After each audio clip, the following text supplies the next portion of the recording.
누군지 모르겠어? 누구셔요? 입니다. 경찰은 유력한 용의자로 거론되는 최모 씨.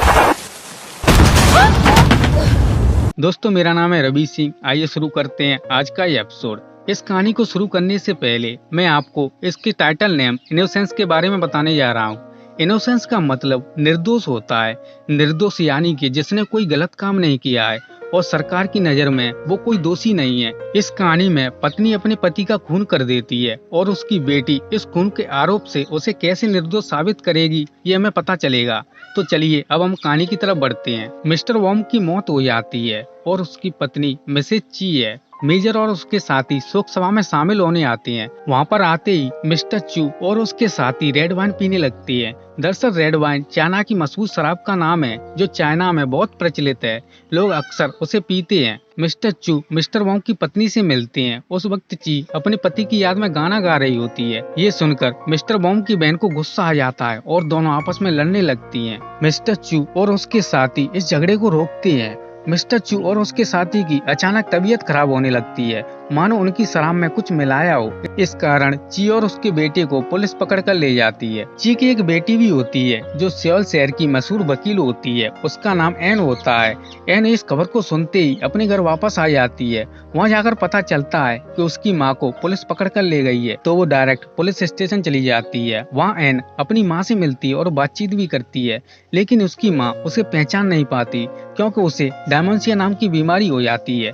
दरअसल इस डायमेंशिया नाम की बीमारी में इंसान अपनी कुछ समय के लिए मेमोरी को खो देता है और इसे ज्यादातर भूलने की बीमारी भी कहा जाता है। इसके बाद एन अपने घर पर आ जाती है। वहाँ पर पुलिस अपनी इन्वेस्टिगेशन कर रही होती है। पुलिस एन को अंदर आने से रोकती है। तब एन बताती है कि मैं ची की बेटी हूँ। यहाँ पर एन की मुलाकात उसके भाई से भी होती है जो कि दिमाग से कमजोर होता है। फिर अगले दिन कोर्ट में सुनवाई होती है। एन भी सुनवाई में शामिल होती है। वहाँ पर पता चलता है कि चू और उसके साथियों ने जो रेड वाइन पी थी उसमें पेस्टिसाइड मिला था। दोस्तों पेस्टिसाइड फसलों को कीड़ों से बचाने के लिए उपयोग में लाई गई दवाई होती है और इन्वेस्टिगेशन में उसकी माँ के कपड़ों के ऊपर पेस्टिसाइड का अंश पाया गया था। कोर्ट में ये भी पता चलता है कि मेयर तो बच गया लेकिन उसके साथी मारे गए। कोर्ट में दोनों तरफ के वकीलों की दलील सुनने के बाद अगले दिन की तारीख दे दी जाती है। इसके बाद एन की बुआ एन के पास आती है और उसे बुरा भला बोलती है। उस वक्त उसका वकील भी पहुंच जाता है। तब वहाँ पर एन उसको बोलती है कि आप इस केस को क्यों उलझा रहे हो। फिर वो वकील उसकी ये बात सुनकर वहाँ से केस को छोड़ देता है और उसकी बुआ भी गुस्से में यहाँ से चली जाती है। एन अपने भाई को लेकर एक होटल में रहने लगती है। एन इस केस की तहकीकात के लिए जुट जाती है। फिर कोर्ट में सुनवाई होती है। एन अपने साथ लाए हुए सबूतों को कोर्ट में पेश करती है और ये भी बताती है कि मेरी माँ को डायमेंशिया नाम की बीमारी है और ये बीमारी ज्यादा बढ़ रही है। तब वो जज से पहले इलाज करवाने की परमिशन मांगती है और जमानत पर रिहा करने को बोलती है। तब जज उसे परमिशन दे देता है। इसके बाद उसकी माँ को इलाज के लिए हॉस्पिटल लाया जाता है। वहाँ से उसकी माँ भाग जाती है और वो एक तालाब के किनारे आकर बैठ जाती है। वहाँ पर वो अपने मन में ही बोलने लगती है कि मेरे पति को इस तालाब में मार दिया है। तभी यहाँ पर पुलिस आ जाती है और उसकी माँ को पुलिस स्टेशन ले जाती है। वहाँ पर एन की मुलाकात उसके पुराने फ्रेंड से होती है जो कि पुलिस में था। एन को पुलिस वाला दोस्त उसे कुछ क्लू देता है। फिर एन अपनी बुआ को फोन करती है और पूछती है कि आपके पास वकील कैसे आया। बुआ बताती है कि मैंने उसे नहीं बुलाया था, वो अपने आप मेरे पास आ गया था इस केस को लड़ने के लिए। इसके बाद एन उस वकील के पास जाती है। फिर वो वकील से पूछती है कि आपको हमारे पास किसने भेजा, लेकिन वो उसे कुछ नहीं बताता, तो वहाँ से चली जाती है।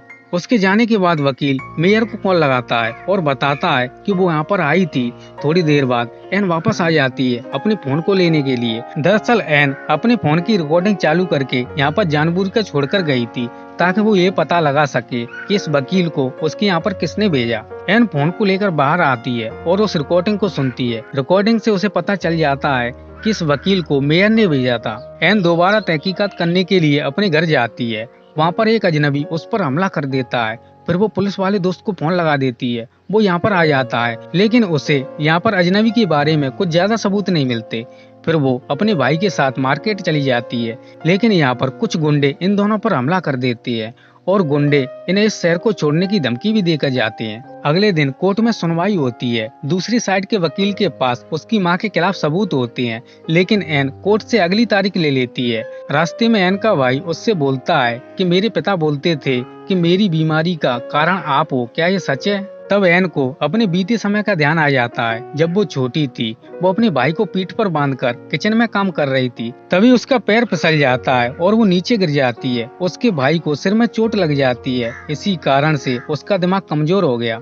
अगले दिन कोर्ट में सुनवाई होती है। दूसरे साइड वाले वकील को एक वीडियो मिलता है जिसमें उसका भाई शराब वाले पोट में जहर मिला रहा होता है। तब एन के भाई से सवाल पूछे जाते हैं, लेकिन वो सवालों का जवाब ठीक से नहीं दे पाता और अपना आपा खो देता है और रोने लगता है। तब उसकी माँ ये बोलने लगती है कि ये खून मैंने किया है, उसने नहीं किया है, और वो बेहोश हो जाती है। उसके भाई को पुलिस अपनी हिरासत में ले लेती है।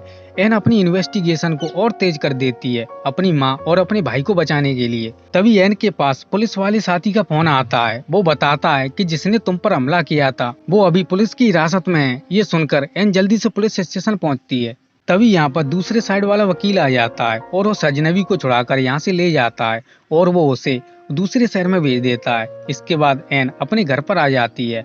वहाँ उसके हाथ से एक तस्वीर टूट जाती है। उस तस्वीर के अंदर एक कटा हुआ फोटो मिलता है और वहाँ पर उसके भाई का एक टूटा हुआ फोन भी मिलता है। इसके बाद वो फोन को ठीक कराने के लिए दुकान पर जाती है और अपने घर आकर उस कटे हुए फोटो को जोड़ने लगती है। फिर वो उस फोटो को जोड़कर अपने पिता के दोस्त के पास जाती है। वहाँ पर उसके पिता का दोस्त उस फोटो के बारे में सारी सच्चाई बता देता है कि तुम्हारी माँ की दूसरी शादी हुई थी। इस फोटो में तुम्हारे पहले पिता हैं जो कि तालाब में गिरकर उनकी मौत हो गई थी और तुम्हारे पिता उस समय खदान के मालिक हुआ करते थे।